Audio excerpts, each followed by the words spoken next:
Bonjour ou bonsoir. Alors aujourd'hui je voulais parler du sujet de l'Antéchrist. Alors pourquoi est-ce que je voulais aborder ce sujet? Parce que maintenant quelques jours se sont passés depuis la victoire de Donald Trump et j'avoue que cette victoire m'a pas mal inspiré. Parce que tout d'abord je pensais que ce serait vraiment Hillary Clinton qui aurait gagné cette élection parce que voilà,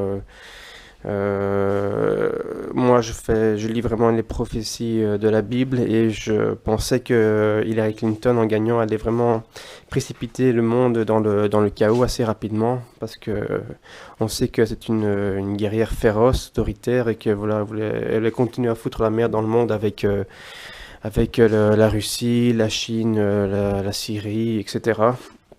Donc voilà, moi je pense que c'est plutôt une bonne chose qu'elle soit pas passée parce que ça nous laisse encore un peu de temps pour nous les chrétiens évangéliser dans le monde et faire connaître Jésus au maximum de monde.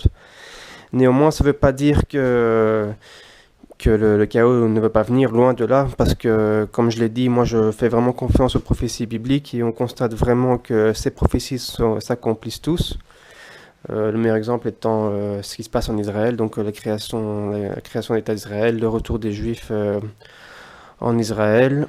Donc, Israël qui est donc foulé au pied des nations, pardon, ça veut dire qu'autour de lui, il y a des nations assez hostiles à elle.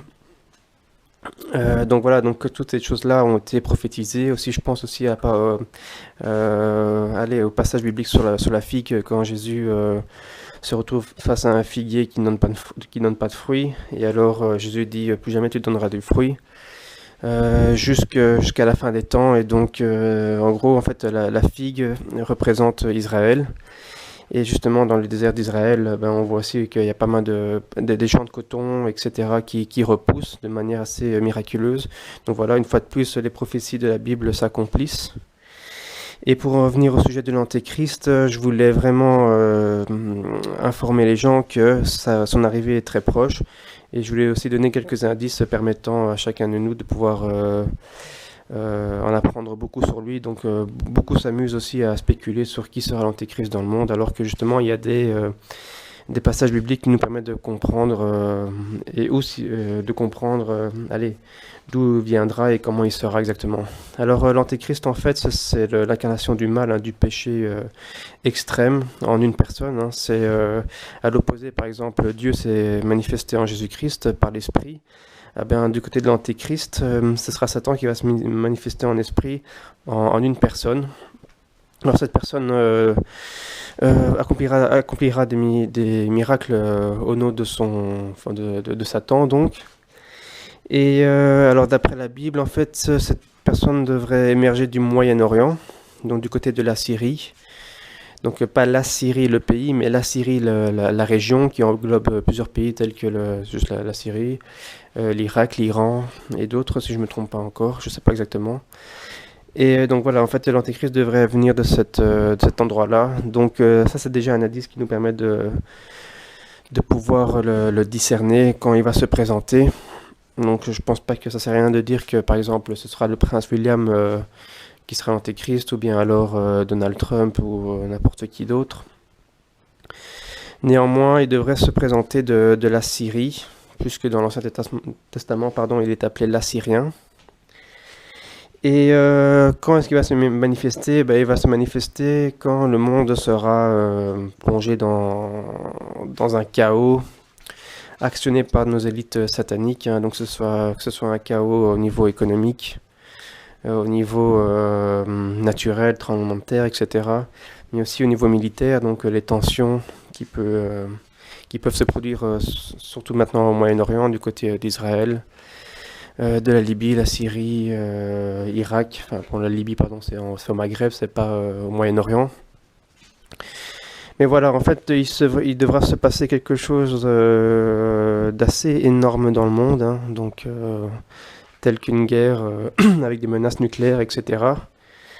Et donc, à partir de ce chaos-là créé par nos élites, bien sûr toujours eux, élite satanique, donc il va s'émerger cet antéchrist qui lui en fait va créer un accord de paix, je pense, entre Israël et la Palestine, parce qu'on a vu que dans le passé aucun accord n'a été trouvé malgré beaucoup de négociations, etc. Mais néanmoins lui je pense qu'il devrait arriver. Et donc lui, il devrait pouvoir être en mesure d'imposer une paix, une sécurité qui sera en fait une illusion. Et donc en fait le monde sera en admiration devant lui. Et à partir de ce moment-là, en fait, au moment où, vu que je pense, d'après ce que disait en fait le pasteur Mario Massicotte, il devrait avoir une confirmation d'alliance entre 10 pays. Et à partir de là, une paix, une sécurité sera établie, disons, dans le monde. Et donc les gens verront à travers lui un très grand leader politique extrêmement charismatique. Et voilà, en fait, ça, c'est ça vraiment le gros piège. Et donc, à partir de là, vont débuter les tribulations terrestres, hein, donc ça veut dire les grands malheurs sur la terre. Néanmoins, avant que cette tribulation commande, les chrétiens sincères et véritables, hein, donc ceux qui ont vraiment connu Jésus-Christ et qui ont vécu dans son intimité, vont être retirés du monde. Donc, en principe, ce sera pas énormément de monde, hein, parce qu'il y a beaucoup qui se disent chrétiens, mais qui ne le sont pas. Beaucoup d'hypocrisie aussi dans l'Église. Et donc, voilà, les véritables chrétiens seront retirés du monde, vu qu'ils ne sont pas destinés à la colère du monde. Et ensuite va s'établir le chaos tel que jamais on l'a connu dans le monde. Voilà donc comment les choses vont se passer. Ça sert à rien de déformer la réalité, quoi que ce soit, ça se passera ainsi. Il y a un seul moyen pour pouvoir s'en sortir, c'est de croire en Jésus-Christ comme Seigneur et Sauveur de l'humanité et pour chacun d'entre nous. De le croire sincèrement, bien sûr, de croire son sacrifice sur la croix, que sa crucifixion, que son sang qui a coulé sur la croix lave nos péchés, que Jésus a été sacrifié donc, mais a été ressuscité par Dieu. Et que maintenant il est dans le ciel et il permet en fait de perpétuer ce sacrifice pour chacun d'entre nous qui avons tous péché.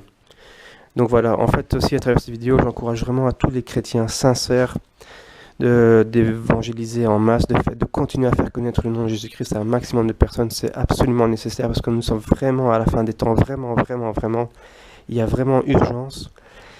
Et donc, par n'importe quel moyen, essayer de faire connaître le nom de Jésus-Christ, donc en parlant, en distribuant des flyers, en faisant des pages internet, des blogs, etc., etc.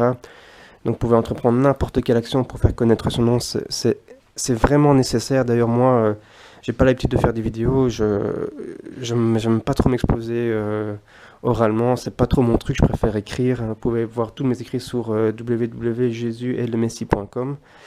Mais voilà, j'ai quand même décidé de faire une vidéo audio parce que le temps presse, les signes des fins sont flagrants, il n'y a aucune folie dans tout ce que je dis, il n'y a aucun alarmisme, il y a vraiment un réalisme, il faut vraiment être réaliste. Les choses mauvaises, on voit de plus en plus que les choses terribles se passent dans le monde, en plus on approche de la révélation de l'Antéchrist, au plus les événements terribles se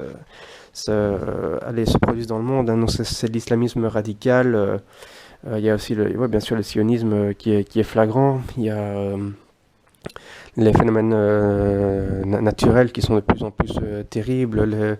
Aussi l'appauvrissement des gens, aussi l'enrichissement des super riches. Donc le monde devient inégalitaire, devient violent, devient immoral aussi.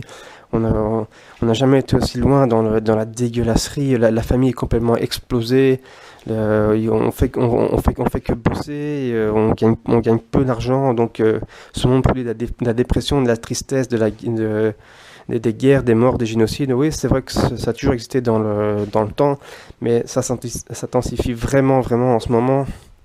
Et voilà, plus on approche de la révélation de l'Antéchrist, plus ces choses vont se produire. Et après l'arrivée de l'Antéchrist, quand les chrétiens seront plus dans ce monde, les choses vont s'amplifier et le monde connaîtra vraiment un malheur comme jamais il l'a connu. Donc ça, c'est aussi prophétisé dans la Bible. Donc voilà, vraiment, j'exhorte vraiment tous les chrétiens sincères de faire connaître le nom de Jésus-Christ dans le monde, puisque un autre signe de la fin des temps est que l'esprit de Jésus-Christ va se répandre sur beaucoup de monde très rapidement et de manière soudaine.